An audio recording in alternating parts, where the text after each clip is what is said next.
The story begins with a 30-year-old man who had led a life of inaction. Tragically, he met his demise in a different world when he was struck by a truck. In this new realm, he was reborn as Jink Nonland, a 14-year-old, and the designated heir to the Nonland Duchy. Despite being appointed as the Crown Prince's royal guard, he found himself falling out of favor with the Crown Prince. This unfortunate turn of events became the young man's fate after his reincarnation. As he begins to regain his memories, he understands that he might have been reincarnated in this world all of a sudden, and the maid keeps on wondering what is actually happening with him as he looks so flabbergasted after waking up all of a sudden. When that wasn't enough, the fact that being exiled kept making him feel like he was seriously about to face some heavy stuff in this new world too soon, which was rather unexpected for him in the first place. But as he thinks about it, he feels like this is his life already, and there is no way it is about to change no matter how much he keeps thinking about it. He decides to look forward to what is about to happen in his life, knowing that there is no use regretting about it anymore. Upon regaining consciousness and realizing his new identity as Jink Nonland, he discovered that he had been expelled and stripped of his noble title. He was given a mere 1 month to govern the kingdom, a banishment that was tantamount to a death sentence due to the perilous monster-infested lands outside the capital. To his astonishment, he also learned that he had acquired the unique skill of magic eyes, granting him the ability to perceive his own and others' statistics. Moreover, he possessed the rare enchantment magic skill, making him the 4th individual in the entire world with such a capability. This revelation ignited his hope for a chance to change his destiny in this unfamiliar world. Jink's brother Esther, one of the few people he could trust, came to visit him, worried about his plight. In their meeting, Jink sold some of his belongings to Esther, who, in return, provided him with a vial of vital blood. Jink then exhibited his newfound skill by activating the Box of Holding, a magical ability that allowed him to store various items within it. The more he thinks of his future, he knows that he will have to make better preparations not to suffer after reaching the location where he is supposed to be after his exile. The item box skill surprises his brother Esther as well, and he assumes that hiding the fact that he is able to scan someone's skills will be a better option for the both of them. Then, as the event finishes, he even thinks of taking a bit of blood out of his brother, and he agrees without saying anything to oppose him like the obedient brother he is. Then, when the preparations are done, Jink asks his brother to go along with him to the Adventurers Guild to register himself, and Esther thinks that he needs to agree to his last while he is still in the castle. While they walk into the street, people keep talking shit about him, such as he deserved to be exiled in the first place, and his brother suggests not to dwell into such comments as their minds cannot be changed right now. Then when they finally get into the guild, people keep thinking that he is someone who doesn't have any talent on him, and Jink knows that people must think about him like that because what he did in the past, but no matter how much he tries, he is unable to find out why Esther keeps on obeying like that, while the whole kingdom hates on him. Then after leaving a drop of blood on the guild card, as the registration finishes, the receptionist keeps lecturing about how the card will work, and he keeps on listening to her till the end. Now that he has finished managing a job on his own regards, Jink starts preparing for the better as he knows that he will need his fighting skills to hone right now as he will be out in the wild. All he knows is that if he managed to find out his abilities from the beginning, the outcome must have been rather different for him, but there is no use talking about it right now. He promptly commenced his sword training and crafted an enchanted item for his brother Esther. He also focuses on enchantment and alchemy at the same time and believes that he will manage to study as soon as he is done with the dinner. When he finally gets in front of the dinner table, Jink meets his father, and he reminds him that it will be the last dinner that he will have in the castle in his life. Even though the man himself feels like something must have been changed in Jink, he decides not to discuss it in front of him for obvious reasons. He begins checking up on the materials that he has in him and notices that he has 27 pieces of equipment in his grasp right now, and he notices that if he wears all of them altogether his level will combine to 52 in the end. When it comes to the time when he will have to leave, he meets Elsa for the last time, and he leaves some items to his brother believing that he will use them for his own advantage in the future. As he finally begins to leave, Elsa cries the hell out in front of him, and the same happens to Esther, who is unable to keep his emotions stored in front of his brother and claims that he will be praying for him with even the last bit of belief, so he is safe wherever he is always. With determination, he embarked on a journey beyond the kingdom's borders, marveling at the remarkable speed of his athletic statistics. While moving on, he thinks of the goals that he will have to meet on the way and keeps checking out throughout the map of the kingdom only to check up on his newfound abilities. After running for an hour inside the forest, he feels like he finally has some broken skill that will make him manage most of the time, only to witness that some people have been massacred in the forest along with their rides. Jink is unable to calm his nerves after seeing the gruesome sight in front of him. However, his journey was soon interrupted when he encountered a group of goblins along the way. To his amazement, Jink proved his newfound skills by defeating them, leaving him pondering just how far these abilities would take him in this unfamiliar and perilous world. Even though one would be nervous to check out the changes that he has in his life right now, Jink believes that no matter what, and even though he has already been exiled, he will go as far as he can to make his dreams come true in this new world without even regretting for once. Jink managed to regain his composure despite the gruesome sight of the adventurers' lifeless bodies, victims of the goblin attack. Gathering the weapons from their fallen comrades, he planned to exchange them for rewards at the Adventurers Guild. The following day, he arrived in the post town of Rio, where he effortlessly dispatched numerous goblins and kobolds. It felt as if battling these creatures had become second nature to him, and his inventory swelled with collected swords as he swiftly leveled up. Continuing his journey, Jink reached the eastern woodlands of Morbit's March, where he encountered a group of fellow adventurers. While taking a break, 3 men approached him, urgently seeking anyone with access to a curative potion to save their dying comrade. Jink swiftly administered the X-potion, miraculously reviving the ailing adventurer. In gratitude, the group's leader, Alexander, offered a sum of money and even expressed his willingness to become Jink's companion. However, their respite was short-lived, as a horde of orcs suddenly descended upon them. Jink distributed his swords to the group, but their peril escalated when an orc general, a formidable B-rank monster, emerged. This posed a significant challenge to Jink, who contemplated whether he could overcome this adversary. After a fierce and arduous battle, Jink managed to defeat the orc general, prompting the remaining orcs to retreat. Impressed by Jink's courage and strength, Alexander offered to have him join their party. Jink accepted and agreed to help send a message to Alexander's younger brother Esther, as well as explain the code of conduct for adventurers. When the group of adventurers hears that Jink is from the House Non-Land, they are even more surprised for the time being. But Jink believes that the statement is rather downright sad because he has been exiled in the first place. But the more Alexander looks at him, he feels like people might not have been telling the truth about Jink being a good-for-nothing who is unable to do anything in his lifetime. But all he knows is that Jink is the one who saved them over and over again. No matter what, so he will only believe in obeying what he is seeing with his own eyes from the get-go. Even though Alexander keeps on requesting that he continue becoming his slave, Jink feels like the situation is rather problematic as he doesn't wish for something like that in the first place.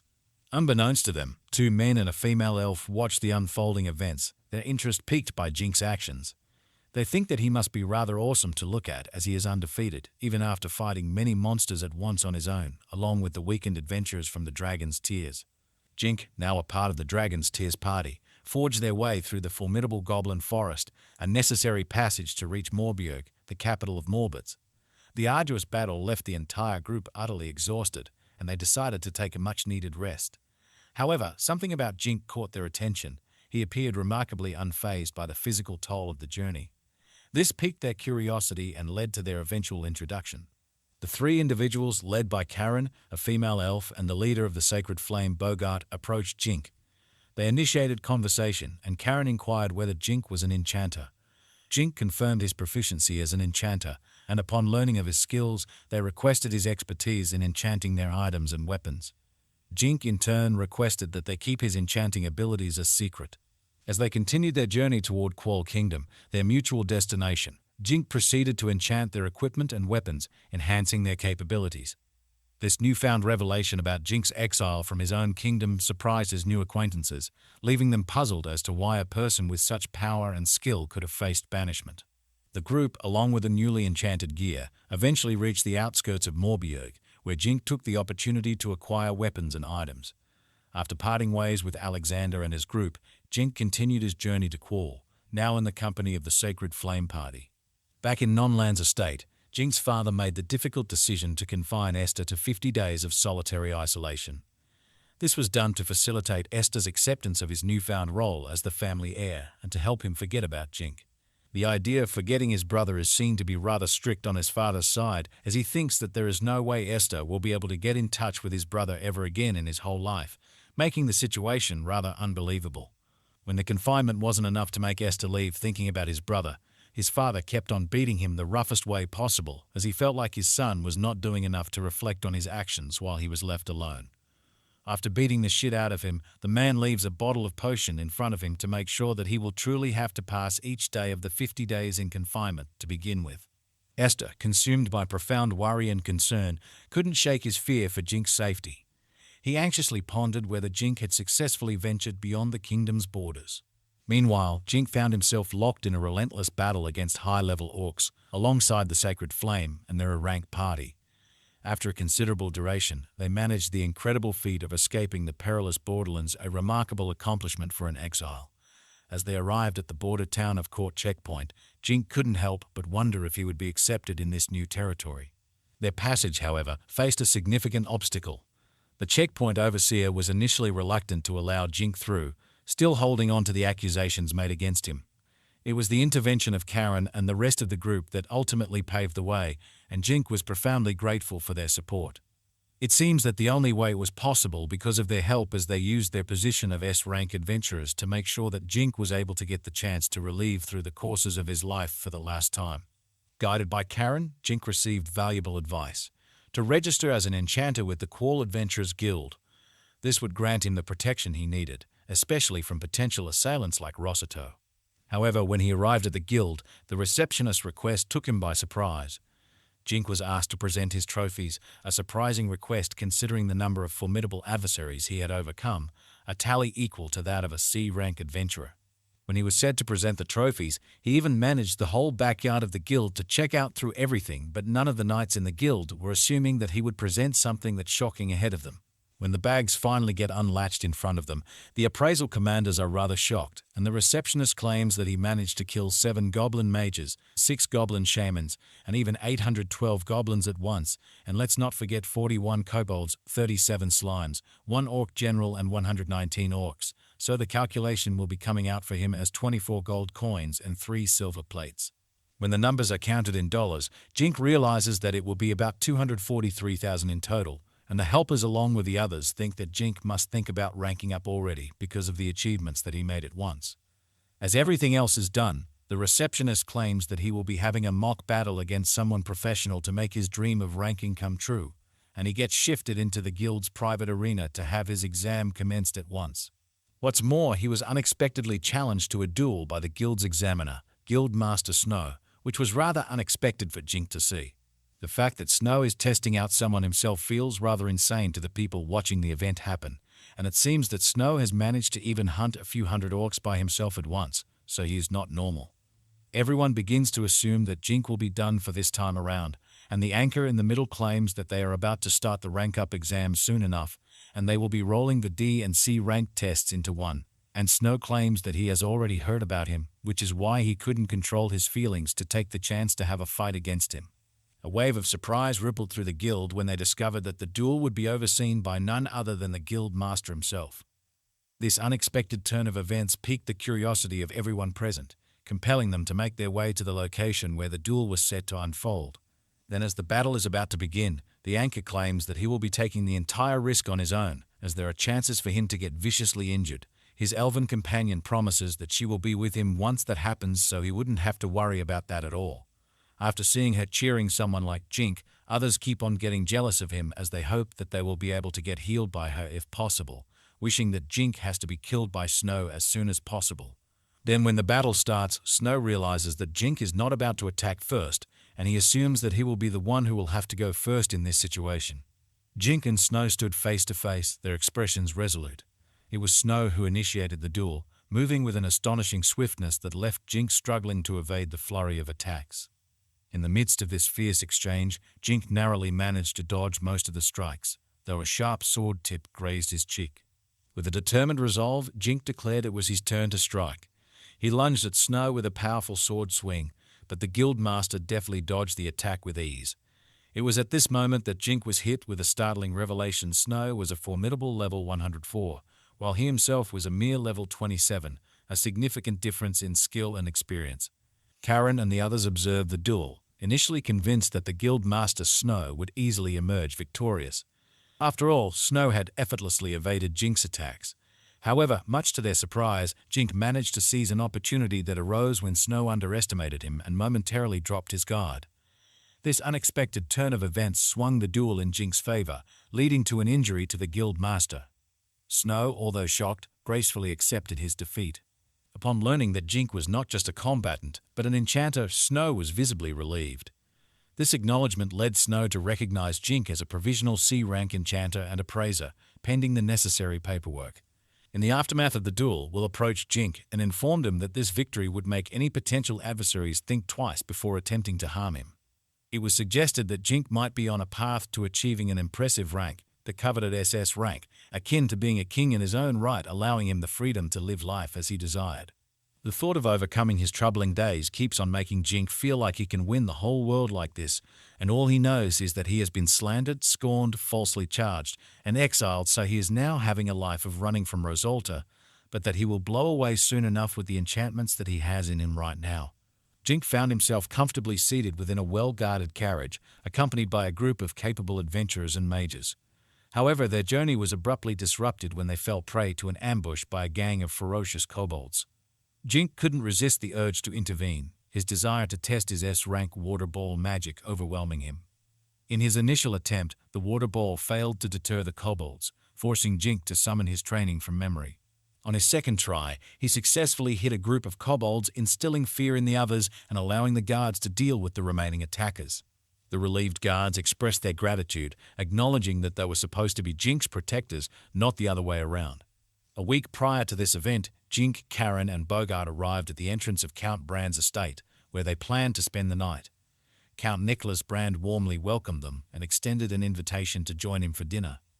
During their conversation, Jink shared his intentions of settling down in the neighboring country, Yamato, and enrolling in college. In response, Nicholas Brand suggested that Jink consider staying in the Quall Kingdom and enrolling in the prestigious Quall Royal Academy. If he wanted to gain experience as an adventurer, he could visit Gamel, the Labyrinth City. Additionally, Nicholas mentioned that he had a son around Jink's age who is also applying to the same academy, suggesting that the two young men might become good friends. The fact that no one was ever able to reach the bottom floor of the dungeon starts rolling inside Jink's mind, and it seems that the variety in the monsters is the only reason why the dungeon is so popular right now. Also, Karen mentions that no matter what he does, if he wants to be in the academy in the future, he will have to participate in the entrance exam in the first place, and Jink believes that he will manage it on his own, as he will be able to study in his time, while he will continue to travel to Quallarut. Nicholas claims he will have an adventurers party to accompany him, as they will be taking a one-way path through the territory as much as possible, so he will be able to manage the time to study in the meantime. Nicholas claims that he will be able to gain support by using his name in the city as much as he wants, and Nicholas states that it will be better if his son is able to gain a friend in the process, which is the main reason to serve up this much gratitude in his regards. The thought of getting this much gratitude makes Jink feel like he will be troubled in some way, but he thinks that he will deal with his life, this time around rather differently. At this time, Jink thanks the Dragon's Tears members for their help as well, and Karen thinks that it will be the time when they will have to say goodbye to each other for sure. But they all hope that they will once again be able to meet each other once again someday in the future. As he keeps on being guarded by the adventurers, Jink keeps on studying even in the carriage as much as possible, as he knows that his knowledge will be rather necessary right now to get into the academy. Even in the noble factions, Jink keeps on using his brain to study as much as possible, while the adventurers are the ones fighting for him with the monsters, and after a lot of days, Jink finally manages to reach the place of Quallarut. As soon as they arrive in front of the place where they are supposed to be, Jink realizes that the place is better and bigger than what he expected, and gets excited knowing that he will have some time to experience new things in the town. But knowing that the adventurers will be the ones to be blamed if something happens to Jink, they insist that he might need to check out at the estate manor of the Count Brand instead of going into the city right now.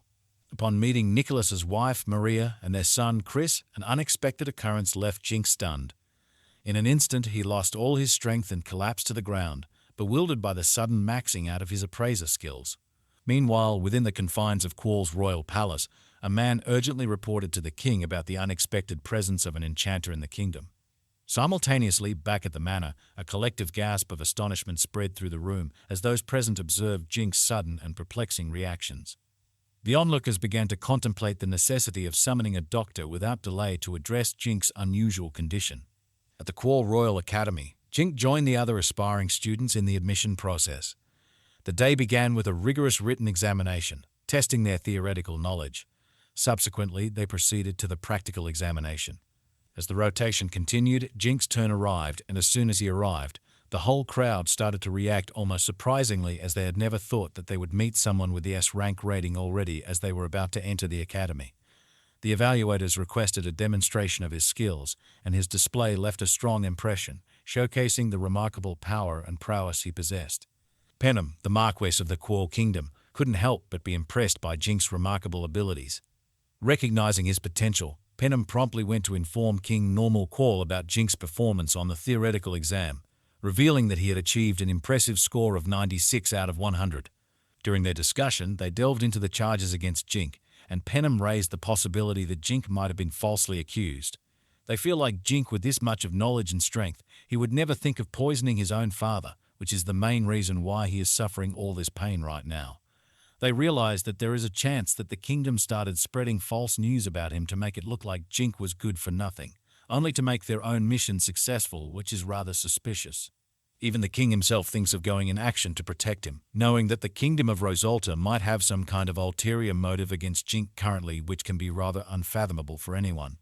He realizes that the kingdom of Rosalta didn't even know that he was an enchanter before exiling him, and there is no way they will be doing the same mistake to make them suffer. In response, King Normal Quall issued an order, declaring that Jink should be granted asylum and extended an invitation for him to join the palace. He makes sure that Jink will be under their protection from now on, and they will be able to use his talents for his own use as well, which will end up helping them out in the future. Soon enough, as some days pass, Jink gets the result of passing the exam in the highest position of the academic chart, and Chris realizes that they are both about to be the same first-class student. Then Jink congratulates him for getting the second place along with him, and he claims that the king is thinking of getting an audience with him right now, and he points out that he will soon need something luxurious to have an audience with the king. But as Jink doesn't have anything that will get him into the audience session, Chris thinks of going for a shopping spree, and Jink knows that he will need a new place for him to stay as the exam is finally over and for the dungeon explorations. At the Quall slave market, Jink found himself accompanied by a man who introduced him to a slave named Nina. Their encounter led to an unexpected twist as Jink decided to take Nina under his care, becoming her master. He brought her back to the Count's house, where he laid out the rules and expectations that she was to follow. Upon learning Nina's background and story, Jink expressed to her the importance of abiding by his rules. In an act of kindness, he provided her with a healing potion and instructed the household servants to look after her. Nina proved to be a quick learner, particularly in the culinary arts, and soon excelled in baking delicious cookies for Jink. However, Jink's focus shifted, and he inquired about acquiring slaves with combat experience. He was directed to the commercial slave correctional facility known as Outlaws Hollow, where a criminal slave awaited him, chained to the ground. Jink's presence at the school drew considerable attention, especially from the ladies, who admired him for his S-rank prowess. Their admiration led many to desire to get to know him better. During this time, Jink crossed paths with Chris, and they walked together. Amidst the admirers, he encountered a girl named Negenda, the crown princess, who held the second highest rank after Jink. While Jink greeted her formally, she assured him that such formalities were unnecessary since they were all freshmen. In a friendly gesture, she invited him for an audience, as requested by the king. While they are chatting with each other, Jink notices that a huge boy is bullying a small guy in the middle of the hallway. It seems that the guy belongs to the family of Duke Ransel, and it seems the guy keeps on using his powers against everyone in the academy in the worst possible way. Even though a lot of people decided to cut off from their studies because of him, he is still acting like this, as if he does not fear anyone, and his father keeps on covering up his mistakes whenever he can, which makes it rather difficult for others.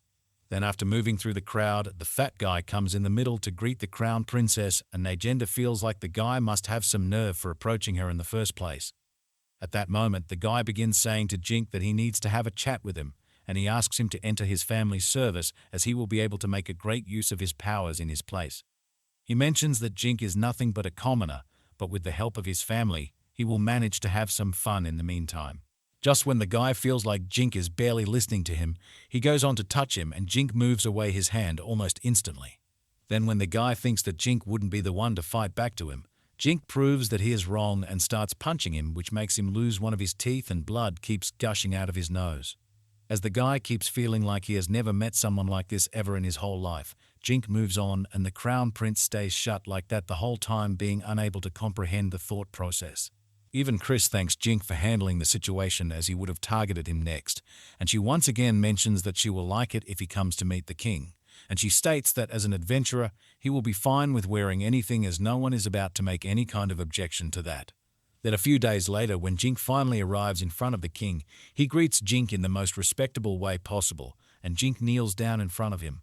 They begin to chat about what has happened with the kid of Duke's child, and Jink doesn't seem to back down from the passionate statement that he had before, and he is not about to back down from his opinion. But he also points out that he must have been rather rash, so he will be open to accepting any kind of punishment if needed, and the king claims that they have been testing him, and he mentions that they have already thought of letting go of the situation from the get-go. Then when the king calls him about his reward, Jink claims that he would like to have a criminal slave because of his expedition, and the fact that he doesn't want to be assassinated in his sleep is another valid reason why he would like to have his slaves around him while he will be keeping his eyes closed. Upon learning that Jink was assembling a group of slaves for his upcoming expedition to Gamel, the king viewed Jink with favor. Jink was later observed at Outlaw's Hollow, making progress in his preparations. Even though Nina accompanying him looks rather gassed out because of the criminals that are in front of them, Jink looks rather relaxed to check out the status of the slaves that are imprisoned right now. As soon as he comes in front of his cell of Ian, Jink lets the commander know that he wants to have a chat with him, and the man decides to open the door while calling Ian out to get up to meet his new master. Nevertheless, the price for the slave he was considering Ian amounted to a staggering 5 billion yen, a truly exorbitant sum. After careful contemplation, Jink eventually made the decision to purchase Ian, deeming him a worthwhile investment, given his positive impression of the man. It seems that when Ian's father realized that Ian was mistakenly convicted by the nobles, he wanted to buy him back to recover his son from this slave-like lifestyle only to get him out. But the rate was 10 times higher for him, as buying out a family member is rather problematic in this kingdom. Soon after listening to his story, Nina claims that she is not scared of Ian anymore, even though she used to feel scared about him a lot before. Jink makes sure that he will be the one to buy him, and he couldn't even wonder why the king decided to give him a mansion in the first place. As they come into the mansion, Nina keeps on cooking more lavish food for them, and Ian keeps on practicing with his word to live up to his potential, knowing that he cannot continue to waste his time like before. Soon, when they think of getting outside, Jink claims that they are about to leave, and Ian accompanies him as well. While they continue to walk into the street, someone wearing a hidden cloak can be seen watching over them, and he doesn't seem to have a good intention. Jink and Ian strolled through the bustling marketplace, unaware of the dark-cloaked man who was silently approaching them. This cloaked figure happened to be Ash, Ian's younger brother, harboring a deep resentment for the way his elder brother had humbled himself. Ash, driven by jealousy, launched an attack on Jink, driven by his hatred for the situation. Approaching Jink with a spear, Ash found himself swiftly overpowered by Jink's quick and decisive response. Their scuffle didn't go unnoticed, and soon guards from the Adventurers Guild arrived to restrain Ash and inquire about Jink's well-being. Ian, overwhelmed by fear and shame for the commotion caused by his little brother, considered ending his own life. However, Jink intervened and prevented Ian from taking such a drastic step. He reminded Ian that he needed his assistance for their upcoming journey to Gamel, effectively dissuading him from harming himself, and the statement made by Nina was rather useful to Jink as she was the only reason how he managed to save Ian in the first place. While contemplating the situation with Ian, Jink's thoughts drifted to his younger brother Esther. Esther was closely guarded by the butler, who repeatedly urged him to forget about Jink, following the orders of Jink's grandfather and father. In the past, Jink had been recognized as the heir of the Nonland house and was known for his diligence and hard work. However, everything changed when Esther, a son born of a concubine, defeated Jink in a significant turn of events. This marked a turning point in Jink's life, and Esther couldn't shake the feeling that he had taken everything away from his older brother. In a different setting, the head of the Nonland family was seen in the palace, engaging in a discussion with the king and crown prince of Rosada. Together, they had played a role in Jink's banishment from the kingdom. However, an unexpected revelation came to light. Jink was the king's own son. This disclosure left the king in shock, as he couldn't fathom how the crown prince had learned of Jink's true identity as his own child. Then as soon as the king begins to fear and sweat uncontrollably, imagining that there is no way his son would have managed to hear something like this, the crown prince explains that he was eavesdropping on him while he was talking with the nobles about the same matter. But the crown prince motivates the king, saying that he doesn't have to worry, as he will try his best to become the light of salvation because of the country, and he orders his knights, saying that they need to summon the best sages and magicians in Rosalta as soon as possible. He thinks that if they start finding ways to make him and his father enchanters, which will be useful to them in the future soon enough. The nobles keep on banging their head on the table, knowing that they have made a grave mistake, and now the enemies will start taking the same chance over and over again. At that time, the mansion butler comes in front of Esther saying that the S-rank adventurers are here to visit him at once, and it seems that they are the friends of Jink, and they have even been carrying a present for him. Then they also let him know that his brother is now doing well, and he is not dead, and there are chances that he should have been doing quite well in Qualroot, and Esther feels like he is dreaming or something as he is unable to believe the truth. The fact that his brother is doing well makes Esther feel like he needs to cry about it, as he has been thinking about him a lot lately. Then as the maid gets to know that he is doing well, she starts to get better, and when the reality of Jink becoming an enchanter is revealed, they feel like there is no way something like that happened, and their eyes keep on shining. Even Esther now knows why he wanted his blood at that time, and Elsa feels like everything was happening in front of them, but none of them were able to realize what had been happening. The adventurers think that he must have been hiding the truth from the beginning, and Elsa thinks that if the news was revealed before him being exiled, she thinks that they would have been able to resolve the matter with him, as the country wouldn't go that far. When the adventurers feel like they have heard nothing bad about Rosalta, Esla knows that the issue lies in the Chancellor family's poison incident, which is the only thing that started all of it. As the matter of the king getting the Chancellor's daughter pregnant comes out, none of them are able to comprehend the matter anymore, and Karen gets mad at his companion for revealing something this crucial in front of the public. Esther now realizes that he and his brother are not really related by blood anymore, and Elsa asks him to be stronger as he will have to comprehend the truth.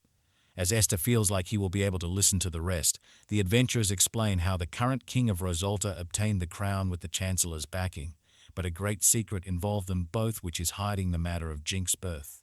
Knowing that the forceful intimation and the news related to it would have caused a great issue for the Queen, they needed to find a way to cover it all up at once, and the daughter was married to Lord Gordon.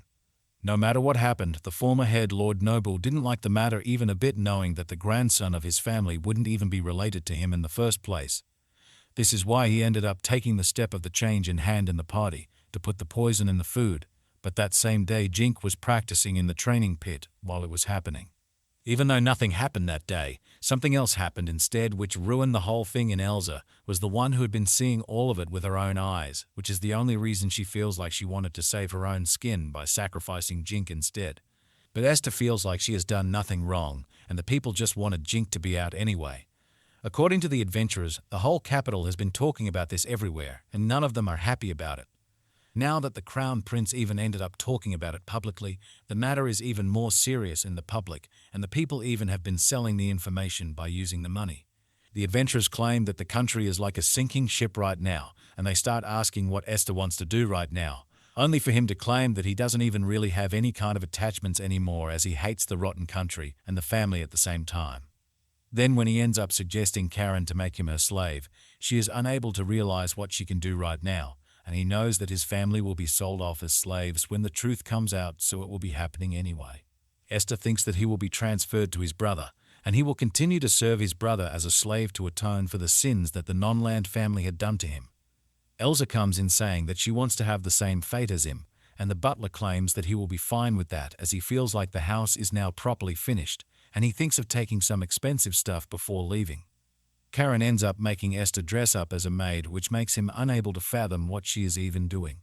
Then when even Elsa joins their jokes, Esther feels like he will never be able to show his face like that to his brother anymore, and they start making their journey toward their own destination. Now that Esther knows that he is not related to Jink anymore, he feels like he will have to call his brother a lord from now on. On the other hand, Jink ends up reaching their destination, which is the dungeon city of Gamel, and the place looks rather lively for them, as the town is filled with adventurers to the brim. Jink realizes that the place looks rather bigger than what he has been expecting, and the building of this place looks rather old to all of them, and it seems that Will has a family in the city, which is the only way he knows about the place here. He also explains the way the master clans deal with the people, and he suggests that Esther will have to be careful while living here, and they think of dropping to the guild to have some more information. The Guild of Gamel looks way bigger than what it was in Qualroot, and they realize that it is rather normal as the city is filled with adventurers, so one can expect something like this rather easily. As soon as they reach the entry level of the guild, the food court availability makes the guild look like they are in a shopping mall right now, and Jink starts talking to the receptionist claiming that he is an adventurer, and one of the huge guys in the guild feels like he must be joking in the first place. Just when he leaves the guild card in the hands of the woman, everyone begins to get shocked at their cause as they know that he has to be someone exceptional. When everyone thinks that they need to scout someone like Jink, Jink feels like he is nothing and is still working to hone his skills right now. The others notice that Jink has been sent to the 5th floor for his first time here, and a woman named Mona comes in saying that she will be the one to handle his business in the guild. According to her, she will be working as his personal assistant in the guild right now, and he begins to let her tell him what kind of things he will need inside the dungeon. When the introduction to the Gamel dungeon is done, she suggests he should buy anything that he will need from the guild shop, and she claims that the guild has some kind of request for him. It seems that the mission relates to collecting magic stones, and there are some reasons why Qual is running low on magic stones right now, as there is about no one collecting them these days. Knowing that the low levels are ignoring the slimes to save themselves, the higher ones never even think of collecting them as they are too low for their standards, but Jink looks rather fine doing it. As soon as they head into an open space, the slimes begin to attack them at once, and after fighting for a while, they feel like every one of them has vanished for some time. Nina is happy that despite fearing some real-life experience, she is doing rather great in the first place, and she keeps her hope knowing that she will continue to make it better from here. As soon as they get to the 3rd floor, they can hear that the slimes are rushing in toward them, and the whole group finds themselves being surrounded by a whole bunch of them at once. Nina is unable to comprehend how they will manage to fight all of them together, and Jink commands them to get back as soon as possible since he will manage to handle it on his own. Soon enough, he creates a huge water cyclone with the mana power in him, and the whole bunch of slimes are gone after some time as the cyclone calms down, only to leave the gems on the floor. As the matter settles down, Nina comes in saying that she is the one at fault for doing something like this, as she wanted to fight with her own experience, and Jink suggests they should collect the gems as soon as possible as the slimes will respawn as soon as possible right now. But Jink thinks that he should have been more careful as well, and he is rather happy to see that they have managed to gain a lot of experience in the process. But Ian thinks that they need to grind on their own, adding that the guild has to set up a warning call for everyone as the dungeon is rather hard for someone inexperienced. Even though people were thinking of them weirdly, Jink and his companions continued to grind as much as possible, but none of them cared, and Jink thought that they better head to the next floor as soon as possible. Nina thinks bitterly about the goblins as she gets some kind of PTSD remembering about the goblins as they used to attack her village rather frequently. After discussing the matter for quite some time, they assume that the kobold dungeon room will be fine instead of chasing the goblin one, and they notice that there is a huge magic circle on the other side of the room, which must be the respawn point for them. As the kobolds begin to rise against them one by one, Jink begins using his magic power, and Nina tries her best to comprehend the situation, knowing that she has to do her best. When all of them are surrounded by the monsters, Jink puts up the water barrier in front of them, and the kobolds feel like they are troubled all of a sudden. It looks interesting to Jink as it is the first time he is using this kind of ability in combat. As soon as the area gets cleaned up, Jink thinks of cleaning the whole area, and while discussing the combat functionality, Ian thinks that they will be better using the magics while Nina will be able to use an enchanted weapon. Even though Jink knows that she will be troubled if she ends up drinking a lot of potions to gain her magical powers, she keeps on begging Jink to make it happen, and he decides to listen to her. Then in the middle of the fight, Jink feels like she is overdoing a lot by drinking potions one by one. They think of taking a break, and Nina feels like she needs to visit the bathroom right now as she is feeling like she will lose herself. It keeps on going. Knowing that she won't be able to have the place to use the washroom, Jink starts summoning an item that will make her able to do it in it, and Jink promises that they won't be looking at her. Soon enough, they start fighting against the orcs, and Nina focuses more on the meat that she was able to manage to get from the orcs. When Jink looks at both of his companions at the end of the line, Jink feels like the expedition was rather easier than what he has been assuming, and they think of finding the boss room to confront the general orc having their own roles. As soon as the orc lord gets summoned after they enter the room, all of them charge at the monster at once, and they manage to take down the monster in their unified trying. In the end, when the boss is dead, something bubbly gets down on the ground, and Ian claims that it is the orc testicle. When Nina is about to get it on her own, Jink shuts her down, saying that she shouldn't be the one handling it. Back outside of the dungeon, they begin to eat the food for the day, and while they keep on chatting with each other, a handsome figure keeps approaching them at once in some kind of need. As soon as the man makes his entrance, Jink starts asking him about his name, and the man introduces himself as Luke, who is the master of the Elder Tree clan and an elf. Jink notices that the guy is carrying the symbol of the S rank just like him, and Luke feels like he should be rather proud after meeting someone like Jink in the first place, as he has been hearing about him for a while already.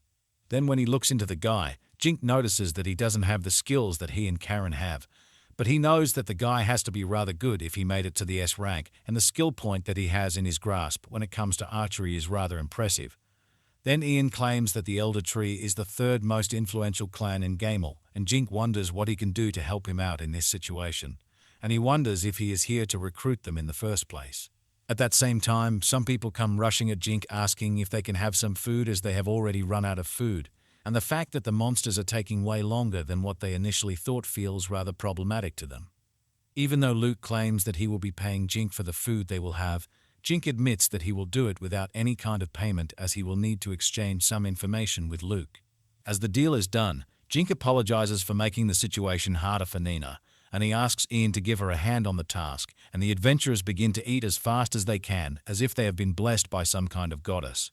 Luke claims that he could have never thought of having anything other than jerky and bread in here, but thanks to Jink, they are able to get something good this time, and he adds that he came here with a lot of things in his item box. Then the deal that Luke wants to keep, he claims that the two big clans in Gamel are the Depths of Purgatory and the Emissaries, and even though some people would claim that Luke's clan is in the same category, he thinks that it is rather some kind of misinformation as they are barely big compared to the other two. It seems that the two guilds keep on using the other as meat shields and think of using them to their own advantage, and the clans dealing with the authority charge huge membership fees from the people.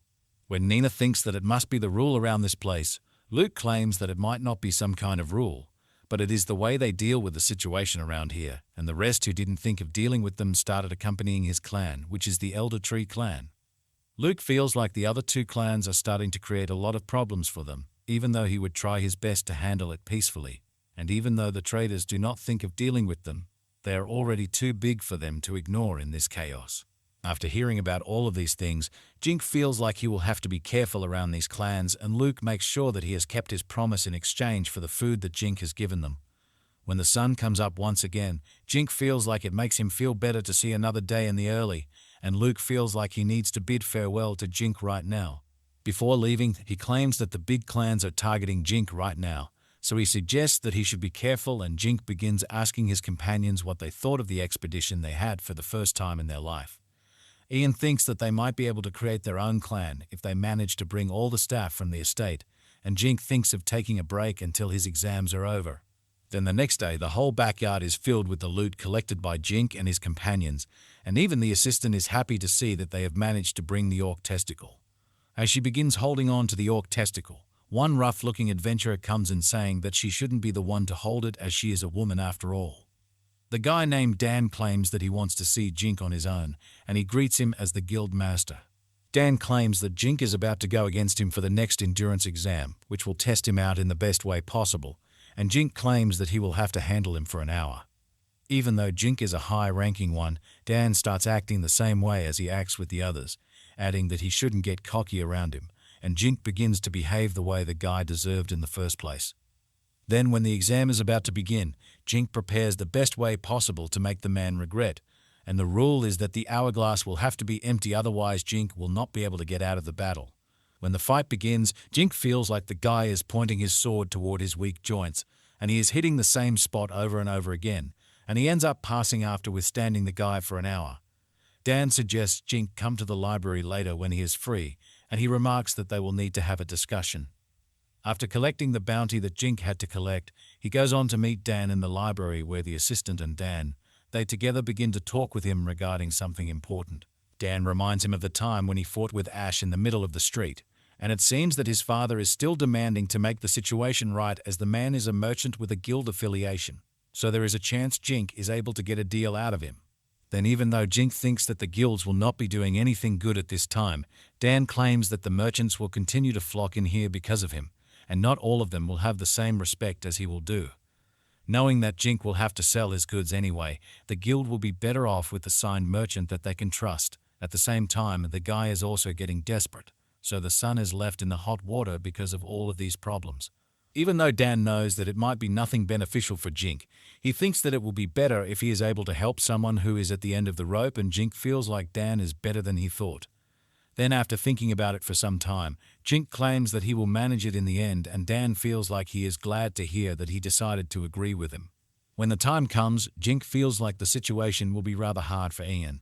But he decides to come in anyway, and it seems that his father came to Jink to apologize to him in the first place.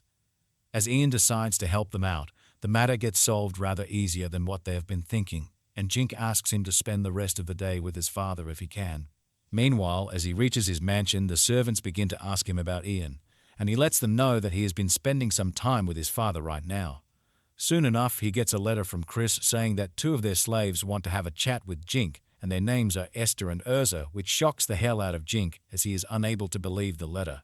Then when Jink finally goes to the royal capital of Qualat, Count Brand's estate, they let him know that he is actually a prince and not a commoner, and he is unable to realize what Chris is trying to say in the first place. Then Chris knows that he has to be and states the truth in front of Jink, saying that he is not the oldest son of the non-land house, as he is the illegitimate child of the king of Rosata, and because the news is now spreading like wildfire, the whole kingdom is in shambles. Then as soon as the trio comes to let him know that it is the main reason why Elsa and Esther decided to leave the country, and even though Jink feels like he has to know a lot of things at once, he asks them to take him to Esther and Elsa as soon as possible. When he is finally taken to the place where both of them are, Jink notices that they are both looking like they are about to collapse on the ground anytime soon, and Jink enraged at them, wanting to know who is the one that kept them like this in this situation.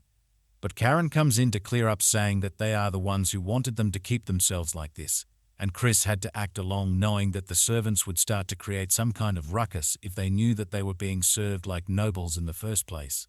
Then when the matter of the apology comes up, Jink feels like he is unable to understand and comes in to explain the mess they are in to make it a little easier for him. After hearing the whole statement from Will, Jink claims that he is able to understand the situation easily, but he is rather glad that both of the people that he loves are now okay, and he claims that he has no intentions of punishing them in any way. Then when Karen gives them permission to talk, Esther starts apologizing to him for making his life like what it was before, and Jink claims that it is not his fault in the first place and remarks that he doesn't have to act like a slave anymore.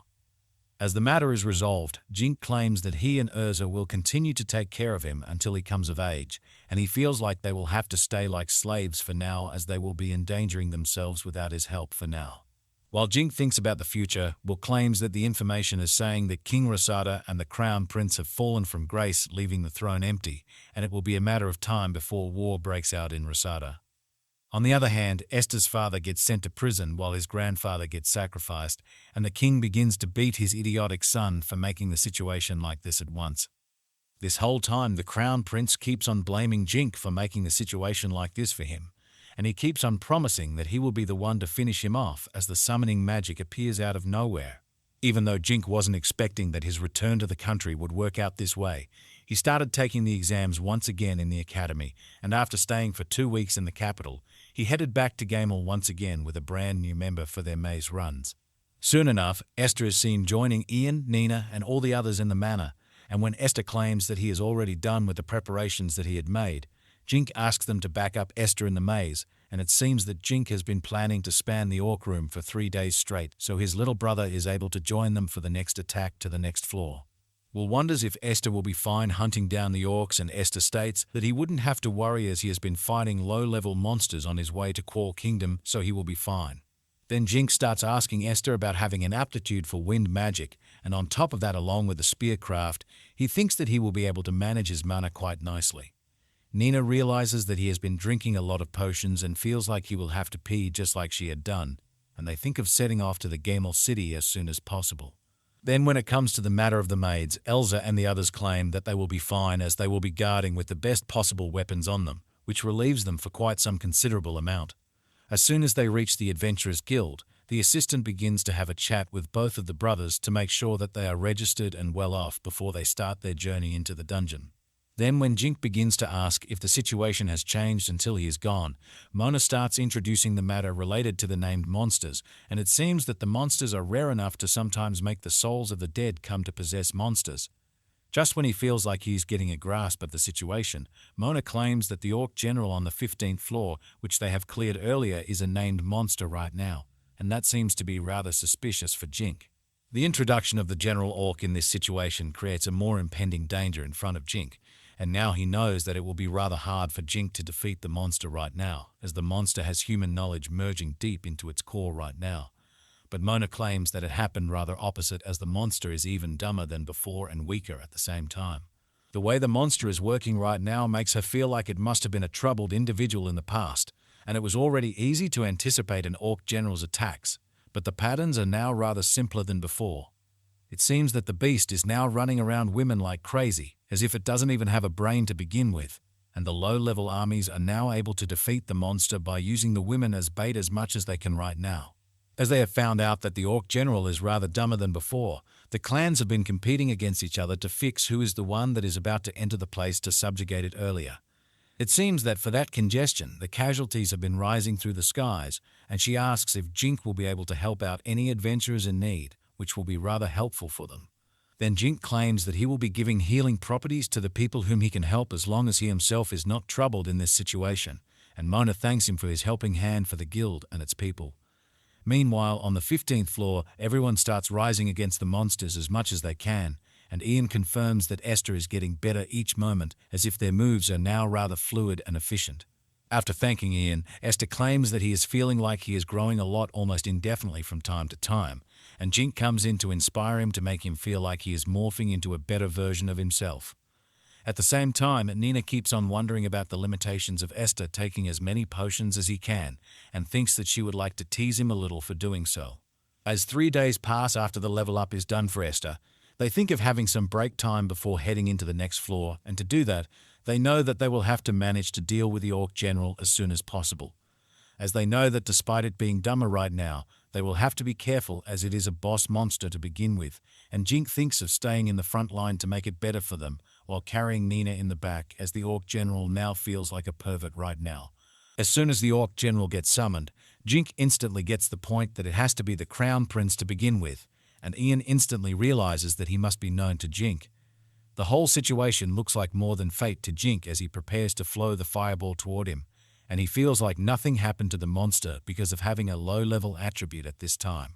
As soon as the monster feels like Esther might be a woman, Jink tries to deflect the way of the monster as much as possible to make him focus on him, only instead of focusing on his little brother, as he is the one whom he wants in the first place. The more he looks into Elliot currently, he feels like it must be rather ironic, as he never even dreamed of seeing him in this place as the boss monster of this place. As soon as the monster gets slashed down, the testicle starts pouncing on the ground once again, and it seems that Elliot has been dropping a lot of them lately right now after he got turned into a monster. When Jink thinks of what happened to the man, he feels like Elliot was executed after the dethroning happened, and now Elliot will be killed by the adventurers again and again till the end of the dungeon to begin with, keeping it for eternity to happen. As they end up cleaning the last spot of the dungeon, all of them go to the most popular room in the dungeon, which is the 20th floor of the dungeon, and it seems to be a crystal area where everyone is busy engaging in something new such as mining, and even having conversations with each other. Ian feels like the people coming in here is rather normal, as they even manage to get emeralds and diamonds in here, and Nina thinks of trying to mine in here. But Jink feels like they shouldn't overdo like everyone else, as they will need to save their stamina for later, and Ian keeps on suggesting them where to look for the crystals, as he has some special kind of appraisal magic which helps him to find out the real ones in the bunch. After realizing that Ian has the potential, Jink thanks him for his help, and Nina gets on with digging as soon as possible, only to notice some green gems above her. Ian starts enjoying him as well as he starts gathering more and more of them, and instead of focusing on mining, Jink focuses on making golems out of the gems, and it seems that he has been practicing the magic for a while now, even though the golem keeps on consuming a lot of mana from time to time. The golems will work on mining and even defusing traps for Jink, and thinks that around this time he will be using them to mine. Soon enough they listen to some kind of chaos ensuing between two groups, and Jink assumes that they need to finish the mining before something big happens.